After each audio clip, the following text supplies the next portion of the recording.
Magandang araw po sa inyong lahat, mga mahal naming kaibigan. Pakinggan po natin ngayon ang pagpapatuloy ng ating kwentong si Malaginto, ang tunay at totoong hari ng sabungan.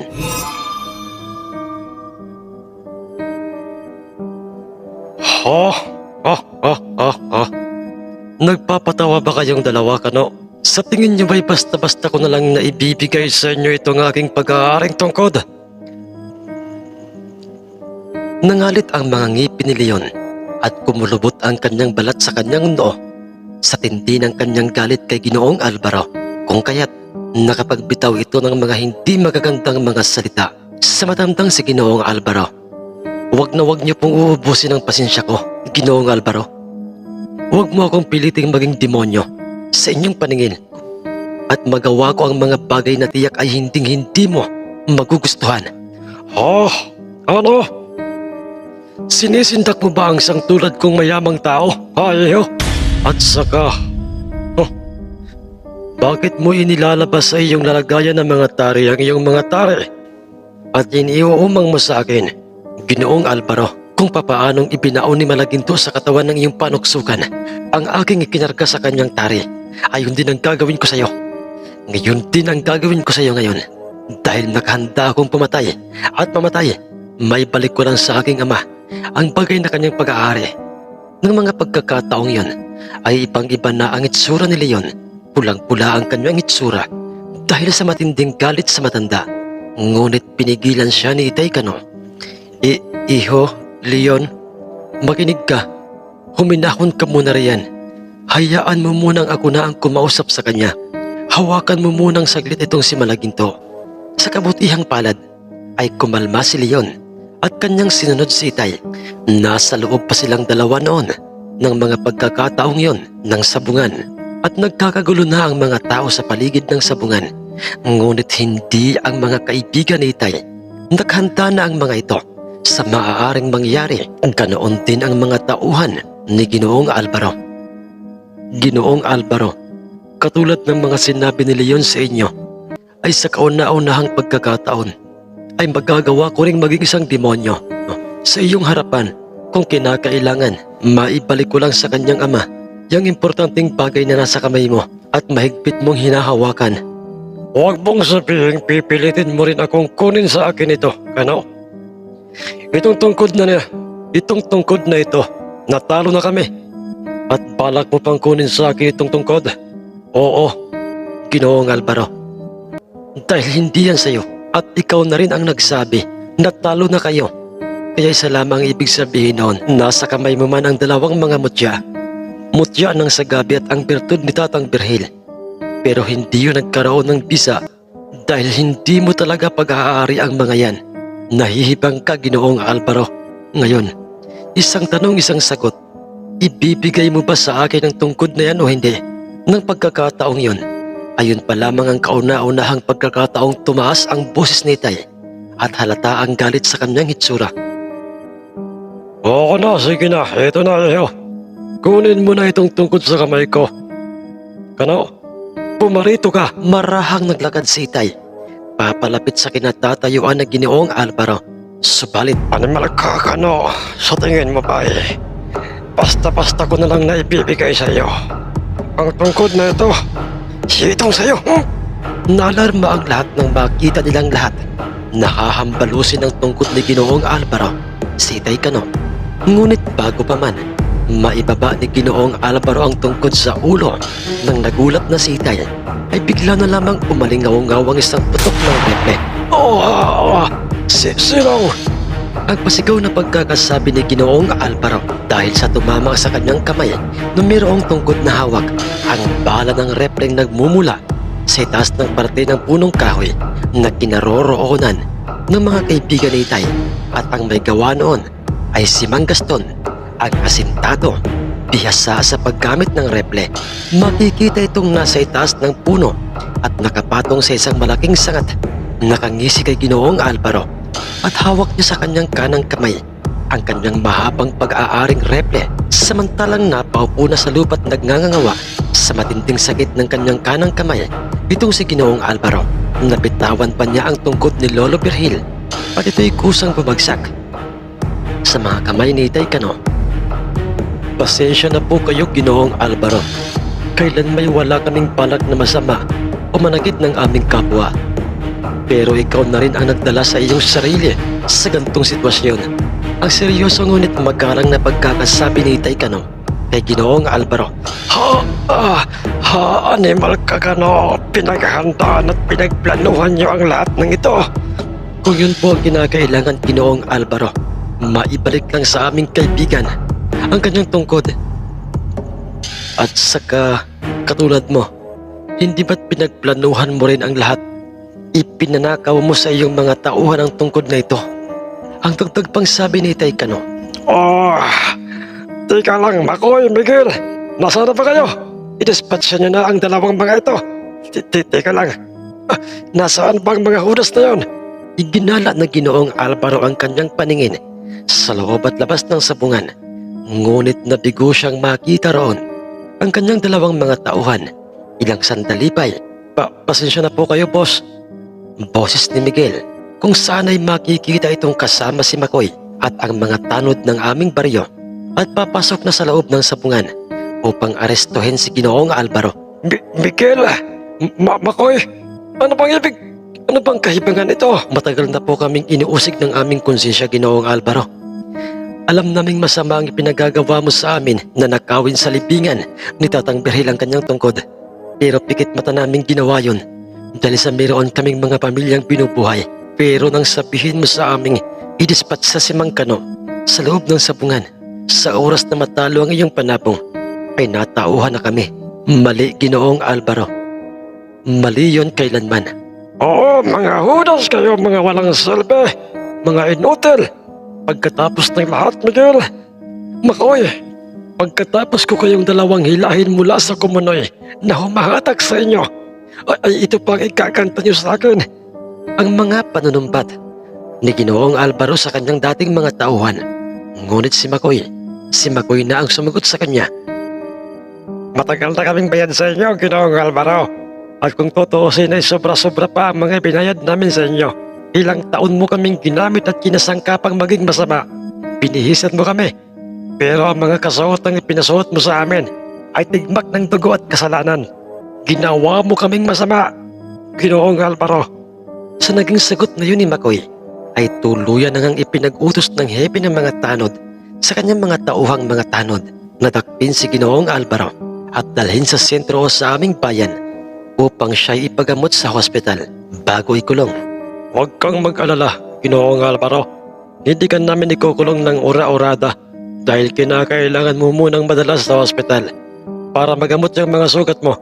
Ang sabi ng hepe ng mga tanod at nang mapadaan ang mga ito kina Itay, ay doon nagwika pa itong si Ginoong Alvaro sa kanilang. Huwag kayong magsaya at huwag na huwag kayong tutulog ng mahimping sa kalagitnaan ng kapilyon. Kano? Dahil hindi pa kayo tapos, babalikan ko kayo at sa araw na yon ay titiyakin kong hindi lang ang tungkod na yan ang mawawala sa inyo, kundi buhay nyo na. Sinagot naman siya ng hepe ng mga tanod at sinabi nitong, at sa oras na mayroong masamang mangyari kina Cano, Ginoong Alvaro, ikaw man ang may pakana o hindi, nasa bilangguan ka man o wala, ay ikaw ang aming sisisihin. Dahil baka nakakalimutan mo, maraming tenga sa paligid, maraming nakarinig sa mga pambabanta mo. Sige na, dalhin na natin yan sa ating service na bangka. Ngunit pagkalabas ng mga tanod kasama si Ginoong Alvaro sa labas ng sabungay, itinulak ni Ginoong Alvaro ang mga tanod na may hawak sa kanya, dahilan upang maalerto ang mga ito. Hindi niyo ako matadala sa kulungan o maging sa hospital dahil tatakasan ko kayo. Diyan na kayo! Nanghihina may dahil sa kanyang sugat sa kamay, ay pilit na tumatakbo papalayo sa aming sabungan si Ginoong Alvaro. Papuulin natin siya, hindi siya makakatakas. Ang utos ng hepe ng mga tanod na siya namang ginawa ng mga ito. Hindi niyo ako maikukulong. Tama, sa bundok sa mga kakahuyan, doon ako tatakbo. Tiyak na matatakasan ko sila at matataguan doon kaysa sa talampasigan. Do'y paniguradong mahuhuli nila ako Ang sabi ni Ginoong Alvaro habang bumubuntot sa kanyang likuran, ang mga tanod. Ngunit nang akmang papasok na siya sa loob ng mga kakahuyan, ay biglang humarang sa kanyang harapan ang dalawang magkaibigang nakakabayang sina Mang Gaston at Mang Ambrosio. Hindi mo kami matatakasan, Ginoong Alvaro. Noon ka pa namumuro sa amin, ang sabi ni Mang Gaston. Pumihit sa kanyang likuran si Ginoong Alvaro. At do'y nakita niyang nakahinto na ang mga tanod. Mga animal kayo! Kalaw lahat! Pagpapayaran mo ito! Ilang sandali pa'y biglang lumitaw sa kanyang parting kaliwang gilid ni Ginoong Alvaro, sina Mang Omar, Mang Gregorio, si Itay Cano, at lahat ng kanyang mga kaibigan. Wala ka nang matatakasan pa, Ginoong Alvaro. Pagpapayaran mo ang lahat ng mga kasalanan mo. Sa kulungan, ang sabi ni Mang Omar, tuluyan na nga. Nahuli ng mga tanod at dinala sa sentro ang matandang sabongero. Kasabay naman noy, maayos at masasayang umuwi sa aming tahanan sila Itay Cano, dala ni Itay si Malaginto, at nasa kamay naman ni Leon ang tungkod ng kanyang amang si Lolo Virgil. Ngayon, Leon, mga kaibigan, mapapanatag na si Tatang Virgil dahil tuluyan ang maibabalik sa kanya ang kanyang pag-aaring tungkod.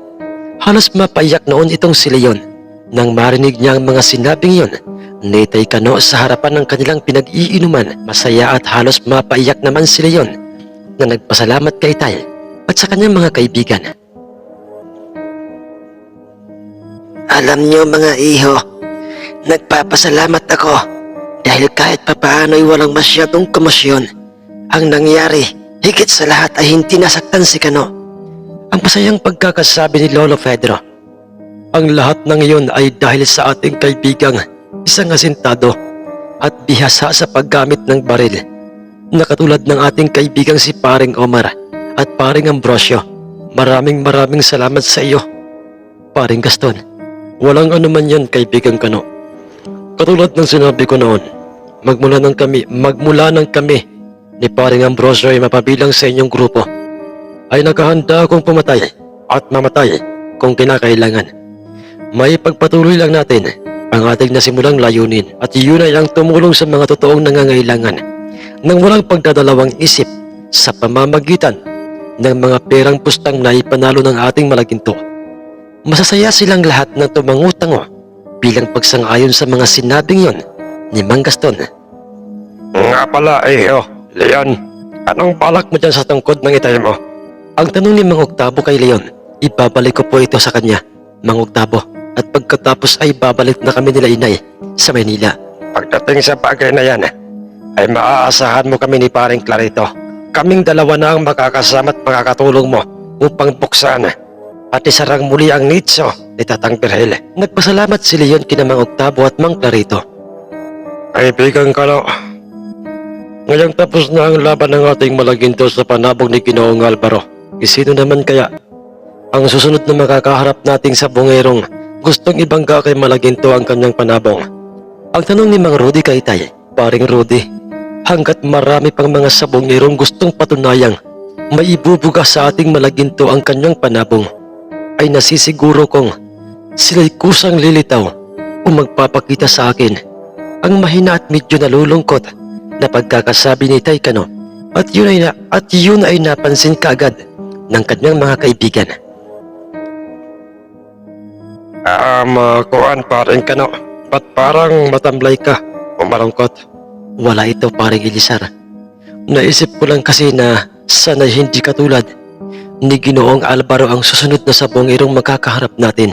Nadala na kasi ako at kamuntik-muntikan nang mawala sa aking sarili kanina nang makita kong ipapalo na sana sa akin ni Ginoong Alvaro ang tungkod ni Tatang Virgil.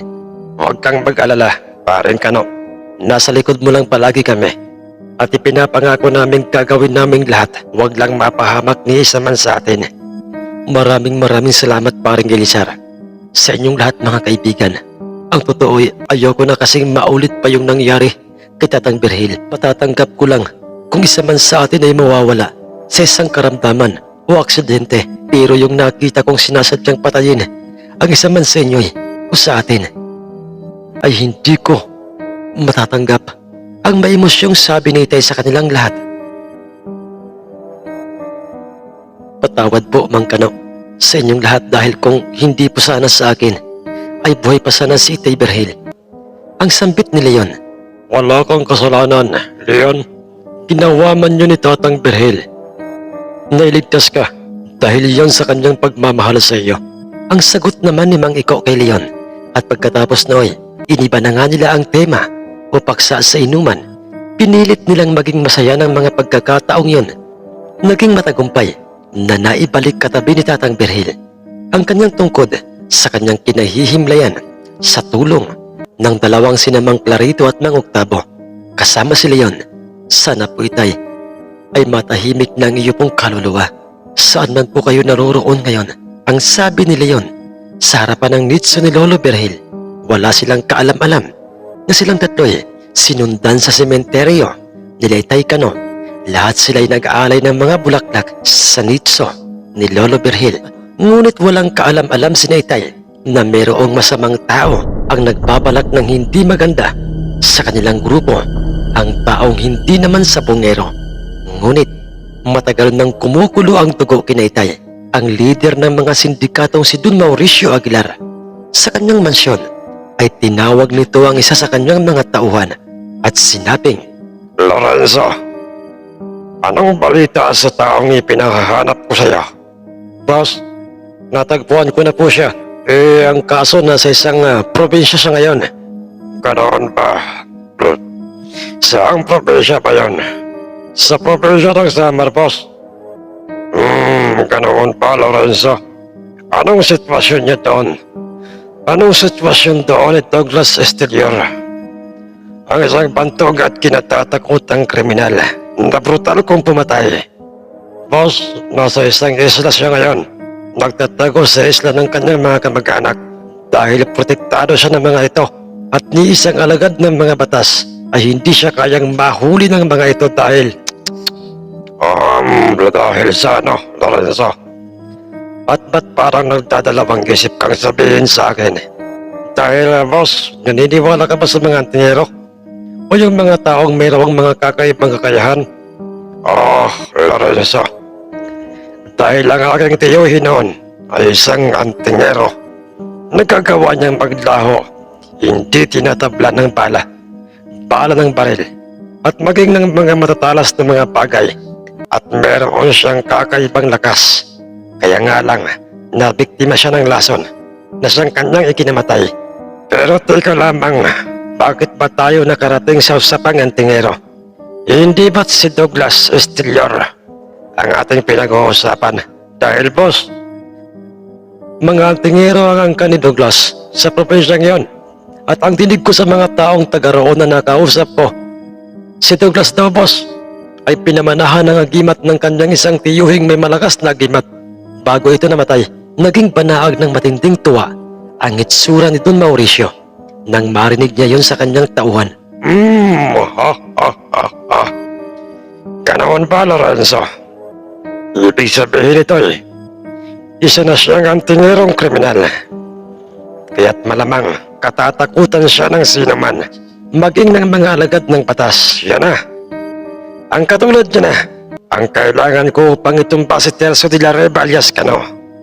At ang kanyang mga kaibigan, Lorenzo, kumilos ka na sa lalong madaling panahon. Magsama ka pa ng dalawa sa ating mga tauhan. Pumunta kayo sa sinasabi mong isla ng probinsyang iyon, kung saan ay nandoon si Douglas. At pag nakaharap niya siya, sabihin mo sa kanyang nakahanda akong magbayad ng malaki. Kahit na magkano, pumayag lamang siya sa trabahong ipagagawa ko sa kanya na itumba ang grupo ni Tercio de la Riva alias Cano. Sige po, boss.